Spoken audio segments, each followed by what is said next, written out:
નમસ્કાર, news plus ગુજરાતીમાં આપનું સ્વાગત છે। હવે વાત કરીએ સમાચારની તો। દાહોદ જિલ્લો એક આદિવાસી બાહુલ્ય ધરાવતો જિલ્લો છે અને જિલ્લામાં વસતા આદિવાસી સમાજના લોકો આજે પણ તેઓના વડવાઓ જે પરંપરા, ધાર્મિક રીત રિવાજો મૂકીને ગયા છે તેને નિભાવી રહ્યા છે। ત્યારે તેની એક ઝલક ગરબાડા તાલુકાના ગરબાડા નગરમાં જોવા મળી હતી। ગરબાડા નગરમાં આદિવાસી સમાજના લોકો દ્વારા એક અનોખી ધાર્મિક વિધિ ડાળાનું આયોજન કરવામાં આવ્યું હતું અને પરંપરાગત રીતે ઢોલના તાલે ડાળું નગરમાં નીકાળવામાં આવ્યું હતું।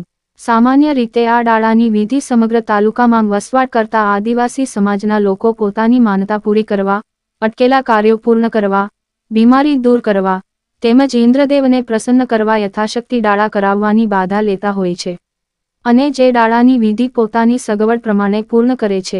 ડાળામાં ચાંદીની અને કલમના ઝાડની ડાળ લગાવાય છે અને આ ડાળાની વિધિ જે તે ગામના લોકો ભેગા મળીને કરતા હોય છે અને જે ગામમાં ડાળું હોય તે ગામમાં ઉત્સવ જેવો માહોલ જોવા મળે છે।